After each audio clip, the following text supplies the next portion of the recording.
Novo izdanje Jazeera Svijeta je pred nama. Ja sam Azra Hadžić, a ovo su priče koje vas očekuju.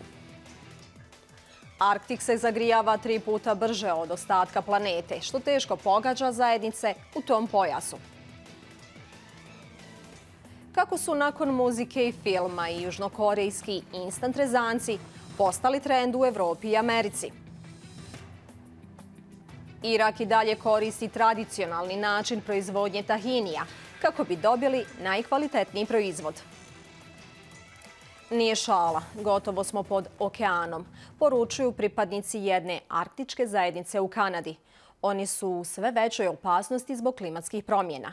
Uslijed rasta nivoa mora gube zemlju, a uz zagrijavanje Arktika 3 puta brže od ostatka planete, njihov način života brzo nestaje. U nastavku pogledajte kratki film Raula Galega Beljana.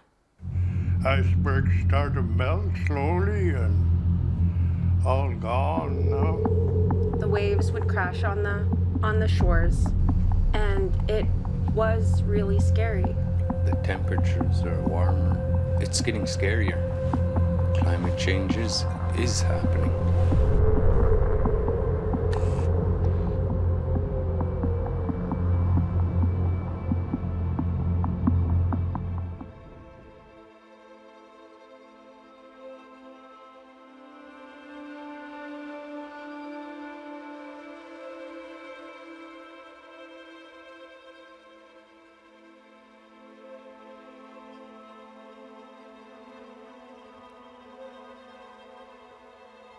A polar bear sighting around here is becoming a rare thing due to less ice, I guess. I notice at least 30 to 40 feet of some of the coastline is disappearing. Warmer weather, permafrost melting, climate change. It's taking longer to freeze. So our hunts are being delayed, and the original migration route for some of the animals are taking longer to either freeze so they could cross, or they have to migrate a different route. As you can see, we're loaded to go across to a place called Water Creek. We're gonna try jiggle for coney. And we're going to be traveling on about 4 to 6 inches of ice, I guess. Well, when I was younger, about this time we'd be at least a foot of ice. And right now we're thinner than back then, and the tide is up. It's becoming risky.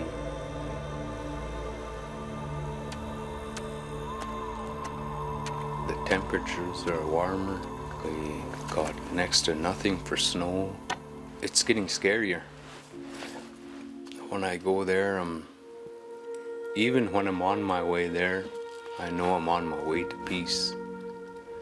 Quiet, peaceful, no phone, no doorbell, no TV, no...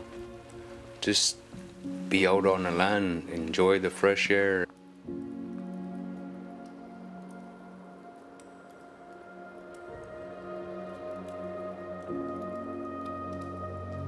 About 12 years old, I started going out on land with my grandmother.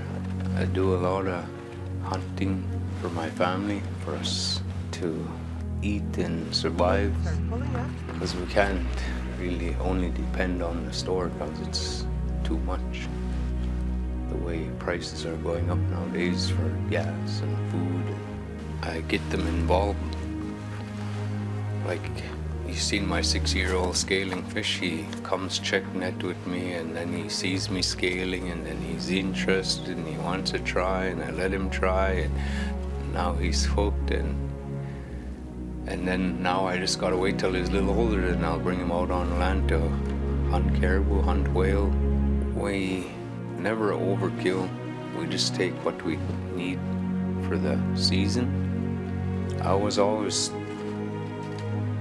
taught to help my people. If I overcatch, I help out the community by giving out to the elders and the single mothers.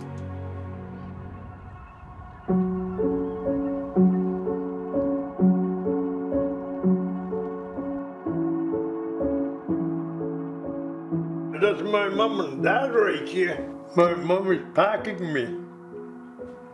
And my brother Sandy, who's living over there, he's in the middle there.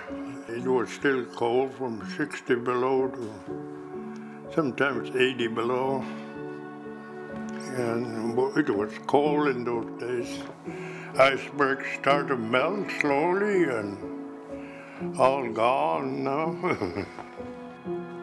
People getting to be more and more all the time in this world. The more people, the more pollution. I think the worst one is pollution from oil. We have to really do something about it because it affects all animals. That's what I'm worried about only. The tides are coming and my properties are in low-laying area, and what am I gonna do? Like, I can't just move my house to where I feel safe. It would have to be starting all over again. Like our shoreline down at the point was full with houses one time. Now you go down that way, it's empty now due to shore erosion, higher waters, stronger winds. You see the big white house there? There used to be 5 of them here, and then police barracks. They were up on top the hill there. They had a shop here. They're all gone.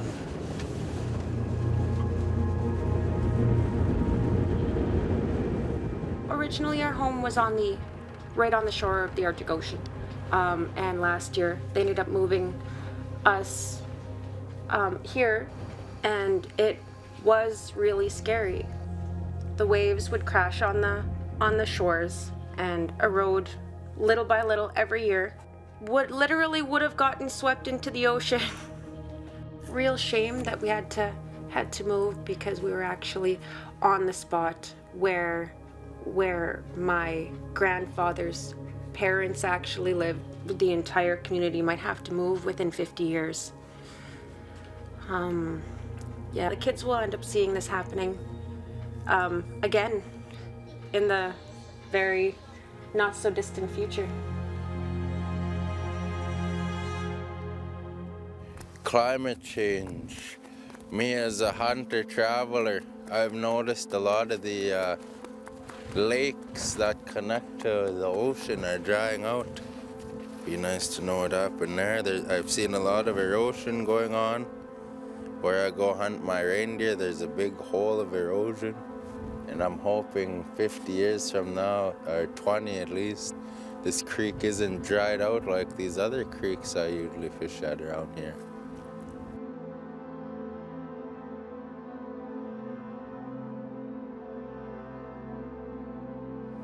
Because I love fishing, and a couple of the lakes and creeks I went to were dried pretty well to nothing. Nothing left in them, so. Oh, look at that, wow! Boy, those fish are coming out of there today.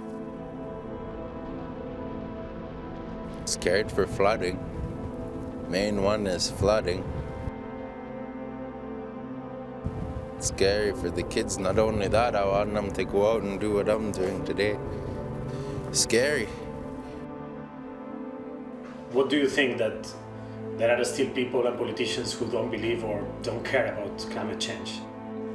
They don't know how it was 40, 50 years ago and now. That's why they probably can't believe us. They don't live it. They're surrounded by tall buildings, and how can you see erosion through all that? Like, come down to my part of the country and I can literally show you that climate change is happening. Everyone can make a little bit of a difference. Would say tax the 1%. We'd solve a lot of problems. Make life easier for those whose lives are harder. We have to smarten up, I think, because the more people, the more pollution is coming out. But you could cut it in half if you wanted it to. It's all for real, yeah. It's no joke. We're almost under the ocean.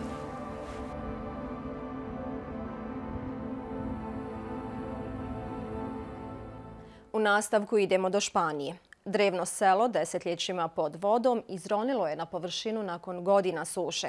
Kako izvještava Kulsum, dok neobične ruševina se reda bude sjećanja lokalnog stanovništva i privlače turiste, istovremeno pojačavaju osjećaj zabrinutosti zbog sve izraženijih posljedica klimatskih promjena.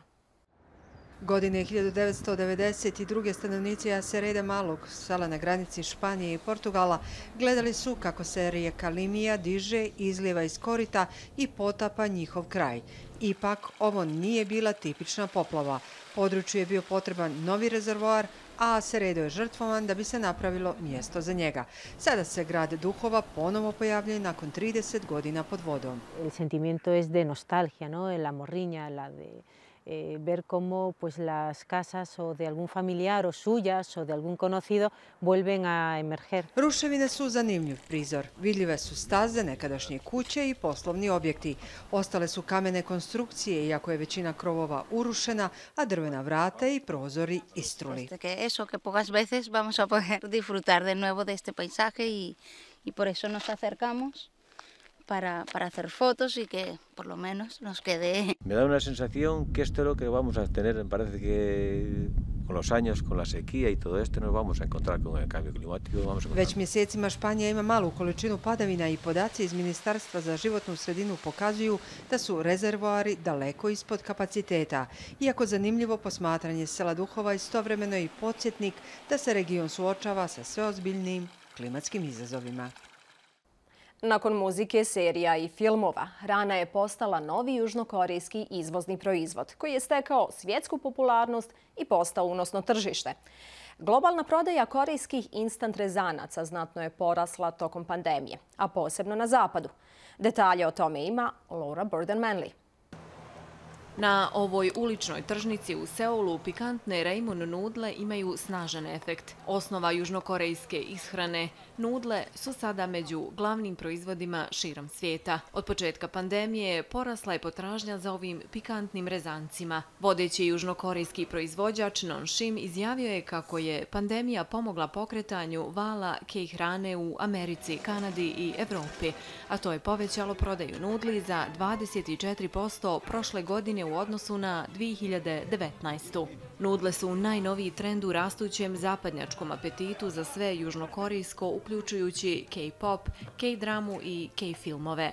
Nonshim je povećao prodaju nakon što se u Oskarom nagrađenom filmu Parazit pojavilo izmišljeno jelo džapaguri, napravljeno od ovog proizvoda.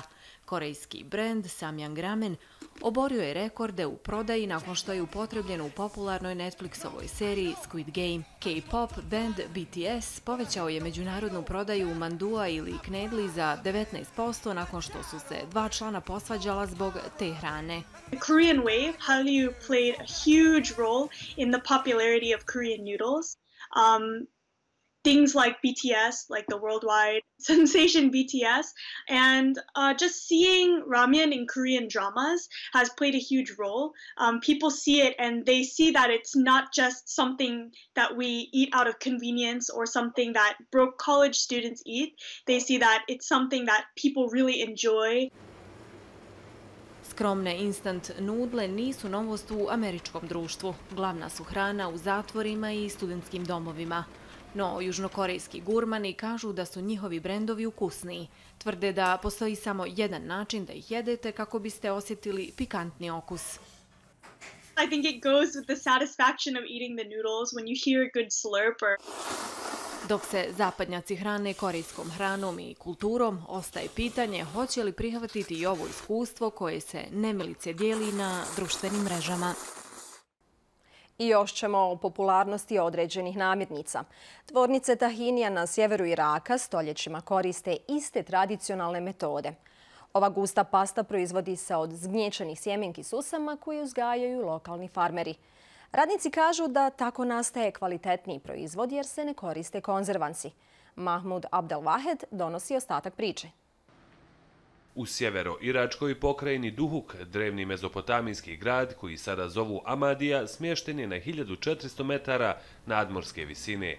Klima i tlo u tom kraju pogodni su za uzgoj različitih kultura, posebno susama.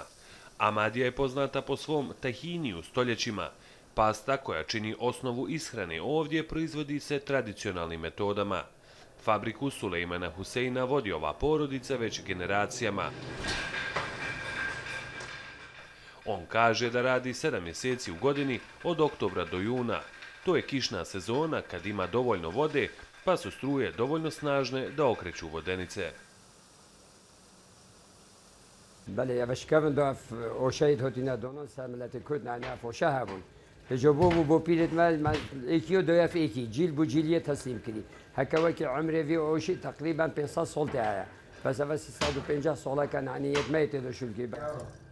Nakon što se osuše, sjemenke se stavljaju u kamenu peć na drva.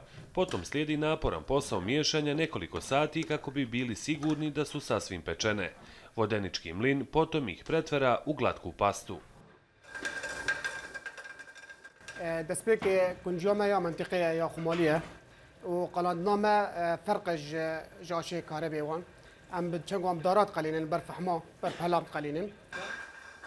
Radnici tvrde da proizvedu 80 tona tahinija godišnje. Tahini is a favorite food throughout the Arab region. But for Ahmadiyya families, traditional tahini is not only part of their diet to face the cold weather in the mountains, it has also become part of their heritage. 80-godišnji Hasan El Umadi kaže da su oduvijek ovisili o onome što su uzgajali.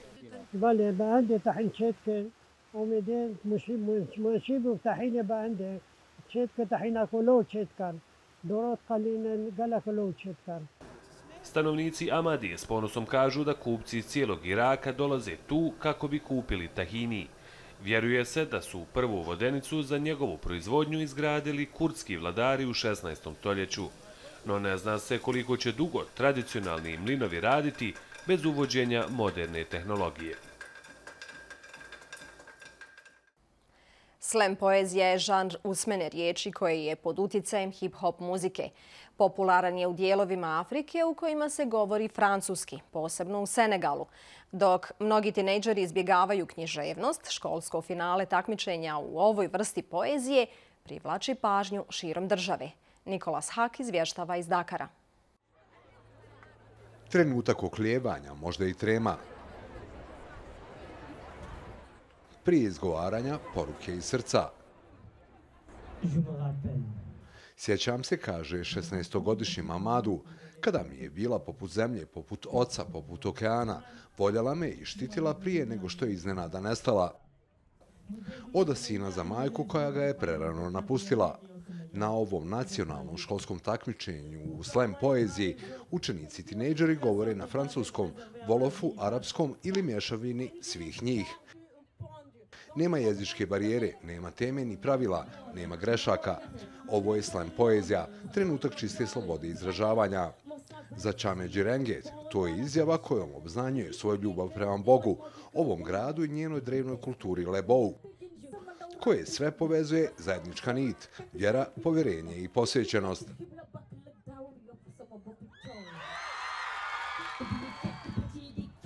Njene riječi su upućene očaranoj masi više stotina tinejdžera koji nakratko nisu ometeni svojim telefonima, nego su zaokupljeni poezijom.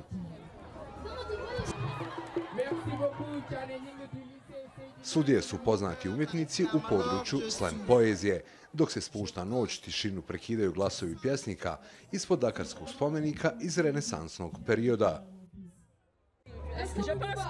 Je pense que le niveau est bon. Il y a certaines coquilles qui s'entendent, mais ce n'est pas le plus important parce que toute langue doit se pratiquer. Prvi senegalski šef države Leopold Sedar Senghor poznat je kao predsjednik pjesnik. Plodan pisac Senghor je posvetio trećinu nacionalnog budžeta umjetnosti i kulturi, iako većina ljudi živi u siromaštvu i nepismena je. Senghor slijedi dugu tradiciju u ovoj državi kojom se putem poezije i umjetnosti prenose znanje i vjera. We just necessary to promote the Islam poetry through that competition that can help them develop their education, their talent in education, develop their writing skills and their speaking skills. Više od 1000 đaka je učestvovalo u ovom događaju. Ostalo ih je samo 10-ak u finalu, a sudije su imale težak zadatak proglasiti prva 3 mjesta. Mamadu je osvojio drugo, a 18-godišnja Čane Džirenge prvo mjesto. Slam je demokratska poezija, kaže ona, omogućava našoj duši da putuje. To su jednostavne riječi, upućene mnogima kako bi doživjeli i osjetili trenutak. To je sve u ovom izdanju Jazeera Svijeta. Naredno druženje zakazujemo za 7 dana. Doviđenja.